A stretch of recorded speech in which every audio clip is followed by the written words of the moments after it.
O Senhor esteja convosco. Ele está no meio de nós. Proclamação do Evangelho de Jesus Cristo segundo São Marcos. Glória a vós, Senhor. Naquele tempo, um escriba aproximou-se de Jesus e perguntou: qual é o primeiro de todos os mandamentos? Jesus respondeu: o primeiro é este: ouve, ó Israel. O Senhor nosso Deus é o único Senhor. Amarás o Senhor teu Deus de todo o teu coração, de toda a tua alma, de todo o teu entendimento e com toda a tua força. O segundo mandamento é: amarás o teu próximo como a ti mesmo. Não existe outro mandamento maior do que estes. O mestre da lei respondeu a Jesus: muito bem, mestre. Na verdade é como dissestes. Ele é o único Deus e não existe outro além dele. Amá-lo de todo o coração, de toda a mente e com toda a força. E amar o próximo como a si mesmo é melhor do que todos os holocaustos e sacrifícios. Jesus viu que ele tinha respondido com inteligência e disse: tu não estás longe do reino de Deus. E ninguém mais tinha coragem de fazer perguntas a Jesus. Palavra da salvação. Glória a vós, Senhor. Vocês que aqui estão podem se assentar, por gentileza. Caro seminarista Henrique, queridos irmãos e irmãs em Cristo. Nesta sexta-feira da terceira semana da Quaresma, é-nos colocado diante de nós o fundamento da nossa fé. A nossa fé não é para fazermos obras sociais. A nossa fé não é para vivermos do nosso jeito ou da maneira que queremos. A nossa fé não é para sair construindo igrejas, nem comunidades. A nossa fé existe para amar a Deus sobre todas as coisas e, amando a Deus, amar os seus filhos, que são criados à sua imagem e semelhança. A Quaresma, meus irmãos e irmãs, é tempo de nos ensinar a amar, com tudo aquilo que a palavra amar significa. Ousaria eu dizer que dos verbos mais usados no tempo presente, amar ocupa um dos primeiros lugares. Mas um dos verbos vivenciados no nosso mundo hoje é o que menos se pratica. Até mesmo os cônjuges que juram amor um ao outro, distante estão de fato de amar-se mutuamente. Até às vezes uma mãe que fala que ama o filho, mas às vezes num momento do dia se toma de egoísmo e acaba não amando-o na intensidade que ela diz amar. Até mesmo nós, filhos, no afã de aproveitar a nossa vida, acabamos faltando com amor para com os nossos pais. E aí a gente olha para o primeiro mandamento da lei de Deus e podemos até nos pensar assim: puxa vida, ninguém dá conta. É muito alto. A medida é alta demais. Por que não é simplesmente amar a Deus sobre todas as coisas? Olha, Jesus repete muito bem o que está na lei. O mandamento é amar de todo o coração, de toda a alma, de toda a tua inteligência e com toda a tua força. Às vezes nós temos até a impressão, somos faltosos para com Deus. A gente poderia chegar diante do confessionário toda vez e dizer, sem peso nenhum na consciência de errar: Padre, eu ainda não amo a Deus como devo amá-lo. Porque quando nós atingirmos esse nível de amor, e até mesmo aquilo que na via espiritual nós aprendemos, nós vamos passando da etapa do amor servil para um amor generoso até um amor oblativo. Quando nós aprendemos a amar a Deus, A primeira fase, vamos dizer assim, aquela fase do encantamento, e que os santos doutores da igreja chamam de um amor servil. O que é isso? A gente se dispõe a fazer tudo para não desagradar o coração de Deus. A gente para de pecar para não ver Deus ofendido. A gente começa a fazer o bem ao outro porque quer crescer no amor a Ele. Mas à medida que nós vamos amadurecendo nesse amor, o amor que nós amamos a Deus vai se tornando um amor generoso. Eu amo porque sou amado. Vai sendo uma correspondência de amor até o momento em que nós chegamos à força desse mandamento que nós chamamos na teologia de amor oblativo. O que é isso? É um amor gratuito, dado, simplesmente oferta. Amo a Deus porque eu amo. E aí não importa se eu estou sofrendo, se eu estou enfermo, se eu estou com saúde, se eu estou feliz, se eu tenho bens materiais, se eu não tenho, o amor para com Deus não me falta e é um princípio que me faz agir e viver. Mas olhando para a sinceridade, a gente falta até no primeiro encantamento, né? Parece que falta-nos um elan para amar a Deus. E justamente, meus irmãos, porque nos falta o fundamental. O mandamento, amar a Deus sobre todas as coisas, ele é precedido de um imperativo. Ouve, ó Israel. A gente não vai conseguir amar a Deus se a gente não escutar o que Ele diz. E aí está onde às vezes a gente se perde. A gente quer amar a Deus com obras concretas, mas não temos tempo para ouvir aquilo que Ele diz. A gente até lê a sua palavra, mas não deixa que essa palavra ecoe dentro de nós e se transforme em ação concreta, em mudança de vida. Tal como essas duas figuras no Evangelho, o mestre da lei e o escriba. O escriba se aproxima de Jesus, Deus sabe qual o interesse. Escriba é aquela pessoa que tinha a função de escrever os textos da Sagrada Escritura, porque não existia livro, não existia imprensa. Para se ter outro volume, alguém precisava pegar um texto e copiar em outro papel, para ter então 2 volumes, vamos dizer assim. Escriba era quem tinha acesso aos textos sagrados e copiava em outros papiros para que assim fizessem outros volumes. E ele era alguém, vamos dizer assim, que conhecia o texto, conhecia o Antigo Testamento, porque trabalhava com isso. E pergunta para Jesus justamente essa, pergunta que incomoda: qual que é o maior mandamento? Por quê? Os judeus foram inflando tanto a coisa que eles tinham mais de 600 normas e leis para cumprir. E aí o escriba, diante daquilo tudo lá, deve ter se perguntado assim: mas dessas 600, qual que é a mais importante?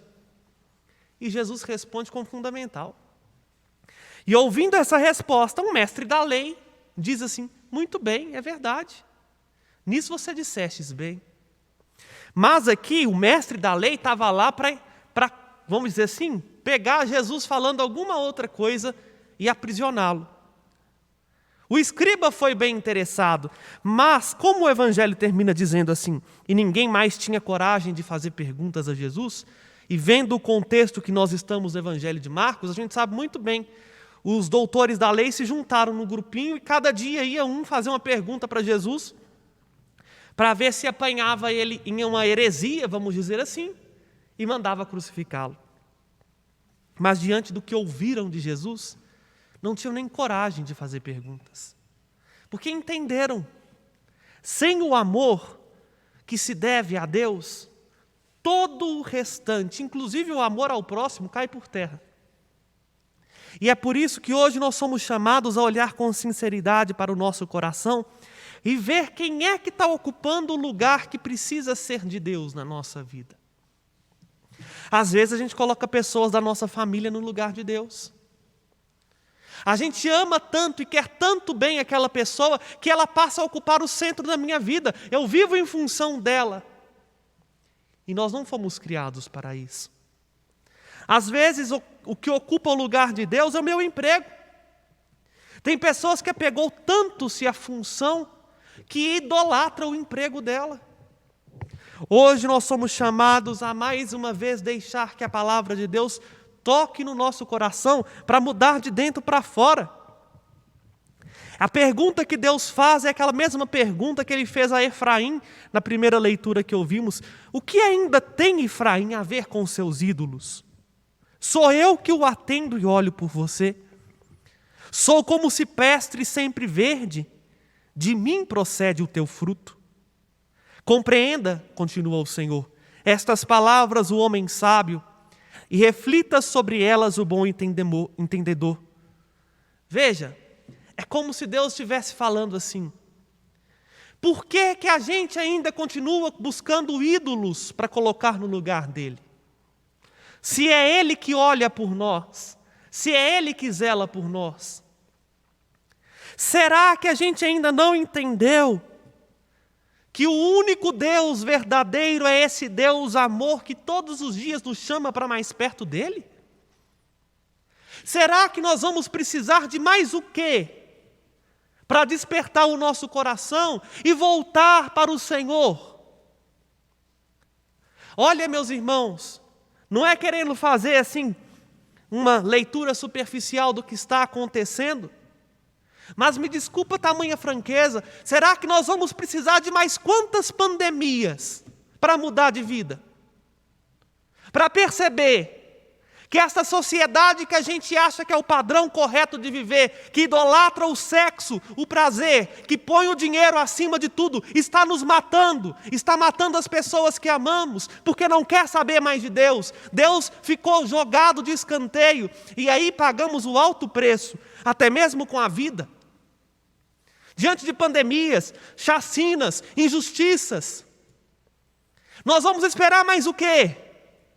Para mudar o nosso coração e voltar para o Senhor. Vamos esperar, me desculpa falar assim, que aconteça dentro da minha casa, para mudar de vida. Eu preciso falar disso com tamanha franqueza, porque nós não estamos fazendo nem o mínimo.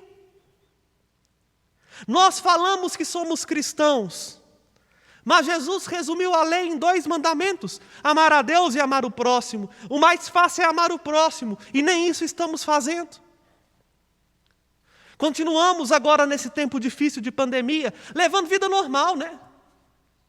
Fazendo as mesmas coisas que fazíamos, sem o cuidado necessário, sem a higiene nas mãos com álcool, sem o uso das máscaras, fazendo festas, como se nada tivesse acontecendo.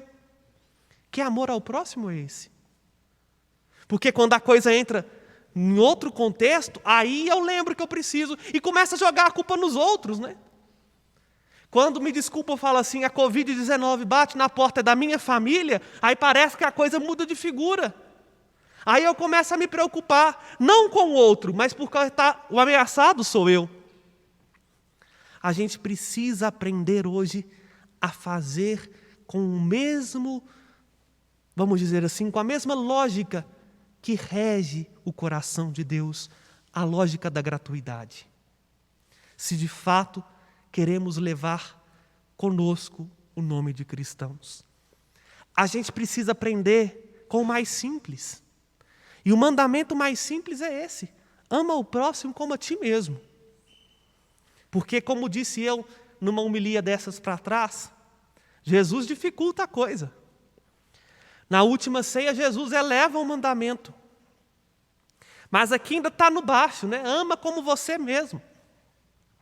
Cuida da saúde do outro como você deveria cuidar da sua saúde.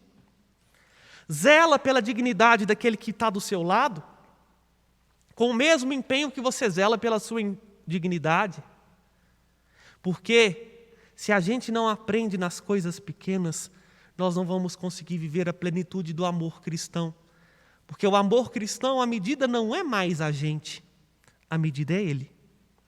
Na última ceia, Ele levou a coisa a um nível mais alto e disse: nisto todos saberão que vocês são meus discípulos, se amarem uns aos outros como eu, o Senhor, vos amei. Vejam, falamos muito do amor no dia de hoje, mas um amor que precisa impelir o nosso coração a um retorno para o coração de Deus, a um retorno para a necessidade de silenciar e escutar o que o Senhor nos diz.